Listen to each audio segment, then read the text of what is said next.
की सुबह एक प्राचीन मंदिर से गौरी बाहर निकल रही है।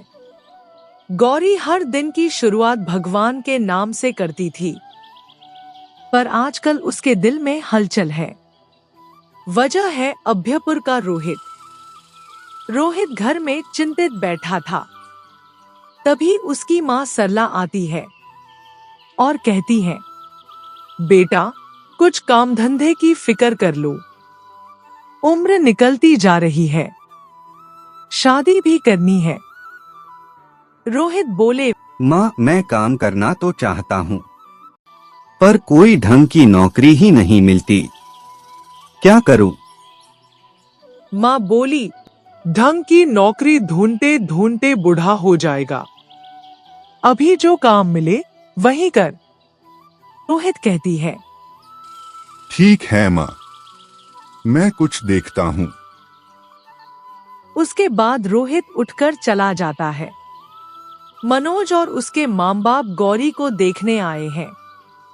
मनोज मन ही मन सोचते हैं, आज मैं गौरी को हमेशा के लिए अपना बना लूंगा। मनोज की माँ बोली, बहन जी, गौरी हमें बेहद पसंद आई है। जितना जल्दी हो सके शादी कर देते हैं। गौरी की माँ, हाँ, मुझे भी यही ठीक लग रहा है। थोड़ी देर बाद मनोज का परिवार चला जाता है। तभी गौरी माँ से सवाल करती है। गौरी गुस्से में माँ को बोलती है, मुझसे पूछे बिना मेरी शादी तय कैसे कर दी? माँ बोली, क्या करती? उम्र हो रही है तुम्हारी, शादी तो करनी ही है। गौरी गंभीर होकर बोली, पर मैं रोहित से प्यार करती हूँ। माँ चौंक गए और कहा, क्या? उस निकम्मे लड़के से, जिसके पास काम भी नहीं? गौरी धीरे से बोली, वो कोशिश कर रहा है माँ, जल्दी ही कुछ करेगा, मैं इंतजार करूंगी। माँ थोड़ी नरम होकर गौरी को कहा, ठीक है, 2 महीने का वक्त है उसके पास। अगर काम नहीं मिला तो तुम्हारी शादी मनोज से होगी। और सुन, तुम्हारा और रोहित का रिश्ता किसी को पता नहीं चलना चाहिए। उसके माँ चली जाती है। तभी पापा आते हैं। पापा बोले, बेटी, मैं तेरे साथ हूँ, लेकिन रोहित कोई काम धंधा नहीं करता। पापा भी चले जाते हैं। गौरी की आंखों में आंसू आते हैं। गौरी रोते हुए, अब मैं क्या करूं? माँ पापा को दुखी नहीं करना, रोहित से भी दूर नहीं होना। गौरी दौड़ती हुई अमर के पास आती है। गौरी अमर को बोली, अमर, मुझे तुम्हारी मदद चाहिए। रोहित से कहो आज रात 7 बजे झील के पास पीपल के पेड़ के नीचे मिले। बहुत जरूरी बात है। उसके बाद अमर भी चले जाते हैं। शाम को अमर रोहित को सब बताता है।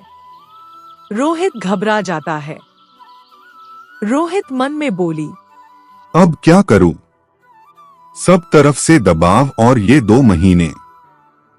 झील के पास रोहित पहले से ही गौरी का इंतजार कर रहा था। थोड़ी देर बाद गौरी आती है। रोहित बोला, क्या हुआ गौरी? सब ठीक है ना? गौरी भावुक होकर बोली, मनोज और उसके घरवाले मुझे देखने आए थे। माँ पापा को रिश्ता पसंद आ गया है। माँ ने 2 महीने का वक्त दिया है। अगर तुम कुछ नहीं कर पाए तो मेरी शादी मनोज से कर देगी। रोहित ने कहा, गौरी, मैं तुमसे बहुत प्यार करता हूँ। तुम्हारे बिना मैं जी नहीं पाऊंगा। तुम्हारे लिए कुछ भी करूंगा, मजदूरी ही सही, लेकिन कुछ तो करूंगा। तभी दूर से एक आदमी गुजरता है और उन्हें देख लेता है। रोहित ने गौरी को बोला, अब तुम घर जाओ, कोई देख लेगा तो मुश्किल हो जाएगी। गौरी चुपचाप घर चली जाती है। अगले दिन पूरे गांव में रोहित और गौरी की बातें फैल चुकी थी। जब रोहित को इसके बारे में पता चला तो वह सोचने लगा, पता नहीं लोगों को कैसे पता चला, अब क्या करूं? शायद गौरी के मां बापूजी को भी पता चल चुका होगा। इन्हीं चिंताओं और तनावों के कारण रोहित ने घर छोड़ दिया। चलते चलते रोहित अपने गांव से काफी दूर निकल गया। गांव से दूर एक जंगल था और उसे पता भी नहीं चला कि वह कब उस जंगल में दाखिल हो गया। तब तक रात हो चुकी थी।